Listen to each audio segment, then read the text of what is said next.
नमस्कार दोस्तों, physics infinity में आपका स्वागत है।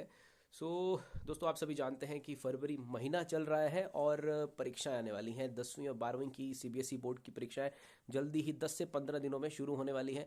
बाकी स्टेट बोर्ड्स की परीक्षाएं भी प्रारंभ होने वाली हैं मार्च महीने से। अगर मैं हिमाचल प्रदेश बोर्ड की बात करता हूँ तो दोस्तों, इस समय छात्र जो हैं तैयारी कर रहे हैं, मेहनत कर रहे हैं और कुछ परेशान भी हैं कि क्या रहेगा, उनका रिजल्ट कैसे रहेगा, परीक्षा कैसी आएगी, टफ आएगा पेपर या आसान आएगा। कंफ्यूज भी हैं।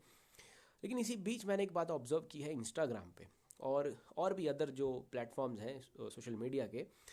बात ये ऑब्जर्व की है कि अगर आप कुछ सार्केस्टिक वीडियोस देखते हैं तो इस समय के लगभग बहुत सारे वीडियोस जो हैं, सार्केस्टिक वीडियोस जो हैं, वो 11वीं 10वीं 11वीं 12वीं के छात्रों पर बनाए जा रहे हैं, उनकी तैयारी को लेकर बनाए जा रहे हैं। मीन्स कोई वीडियो देखता हूँ तो मैं उसमें जैसे टॉपिक चलता है कि सारा सिलेबस पढ़ लिया और फिर गाना चलता है कि खड़ा हूँ आज भी मैं वहीं, वही की वही बात है, कुछ ऐसा गाना चलता है।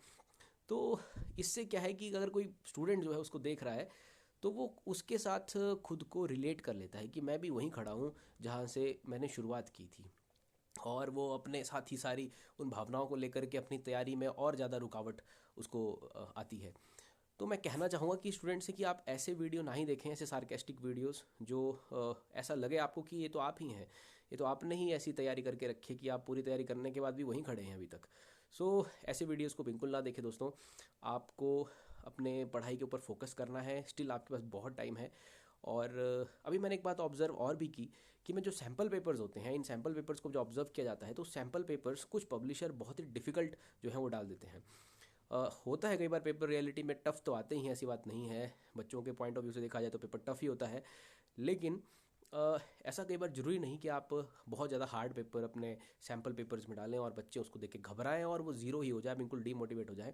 तो स्टूडेंट्स, ऐसा नहीं होता है। सैम्पल पेपर्स में जो पेपर्स दिए जाते हैं वो मैक्सिमम पेपर्स जो हैं वो टफ रहते हैं in comparative to your normal papers. दूसरी बात, आप सैम्पल पेपर को देख के लगता है कि आपको इसमें कुछ भी नहीं आएगा, लेकिन क्या है कि जब पेपर होता है, पेपर की जब चेकिंग होती है तो पेपर में आपके जो स्टेप्स होते हैं उनके भी मार्क्स आपको मिलते हैं। मार्क्स का जो देने का तरीका है वो बिल्कुल डिफरेंट रहता है।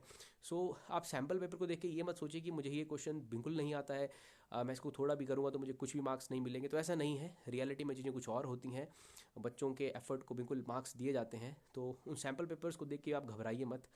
मैं कोई एग्जांपल दूंगा कि टेस्ट मैच चल रहा था भारत और इंग्लैंड का, और आज आई थिंक 350 रन के आसपास इंग्लैंड को चाहिए थे।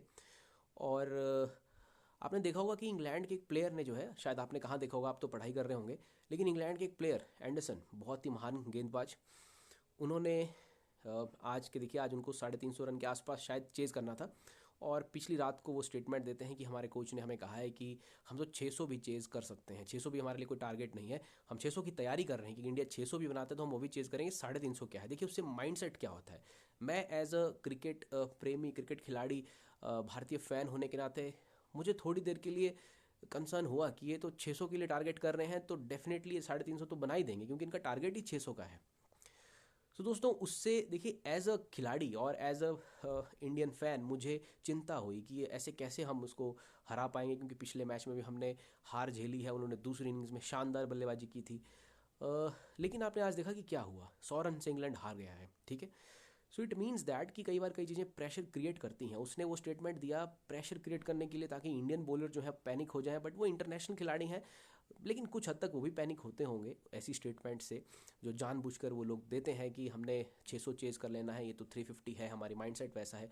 और शायद उनके खेल से वैसा लग भी रहा था कि उन्होंने शुरुआत में जल्दी रन बना लिए। तो कुल मिला के कहने का तात्पर्य ये है कि कई बार कई चीज़ें आपको पैनिक करती हैं स्टार्टिंग में, और उसके बाद जो है आपको बिखरना नहीं है, उसमें उस स्थिति को संभालना है। पेपर में भी आपके साथ ऐसा ही होगा। मीन्स मेरा कहने का मतलब ये है कि पेपर, आपको सैम्पल पेपर्स ले लीजिए, चाहे आप पहला पेपर देने जाओगे तो शुरुआत में पेपर आपको पैनिक करता है, लेकिन जब आप पेपर में बैठते हो, हॉल में बैठते हो, कुछ समय वहाँ पर अपने पेपर के ऊपर इन्वेस्ट करते हो, फोकस होकर सोचते हो, तो अंत में आप पाते हो कि आप मैक्सिमम पेपर अटैम्प्ट करके निकल जाते हो। जो पेपर आपको पहली नज़र में बहुत ही मुश्किल लगता है, वो लास्ट में कहीं ना कहीं आप उसको 70 80 90% जो भी बच्चे का कैलिबर है उस हिसाब से वो उसको करके निकल जाता है। जो पेपर पहली नज़र में देखने में लगता है कि बहुत ही मुश्किल होने वाला है, तो वैसा ही है कि प्रेशर अगर आप बहुत ज़्यादा लेंगे तो आप डेफिनेटली पैनिक कर जाएंगे और पेपर में आप अच्छा परफॉर्म नहीं कर पाएंगे। कुछ बच्चों ने अच्छे से पढ़ाई नहीं की है थ्रू आउट द ईयर, अगर उन्हें ऐसा लगता है तो वो सोच रहे हैं कि अब उनके पास समय नहीं है, तो ऐसा नहीं है, आप कुछ चीज़ों को बहुत अच्छे से पढ़ें, अभी भी आपके पास 10-15 दिन है, प्रॉपरली रिवाइज करें, डीमोटिवेट ना हो और स्टडी ज़ोरों शोरों से करें इन दिनों में। और ये जो इंस्टाग्राम पे चल रहे हैं, आपको आप उसमें थोड़ा फीलिंग ले सकते हैं कि ये वीडियो आपका ही है और आप इसी फेज से गुजर रहे हैं, और वैसे वीडियोस आप देखते चलेंगे और वीडियोस आते जाएंगे और आप पढ़ाई से जो है वो पूरी तरह से हट जाएंगे। तो मैं यही कहूँगा, बी मोटिवेटेड और अच्छे से तैयारी कीजिए, हर एक क्वेश्चन को ध्यान से देखिए, ध्यान से पढ़िए पेपर के अंदर, और मुझे नहीं लगता कि कोई भी पेपर आपको टफ लगेगा।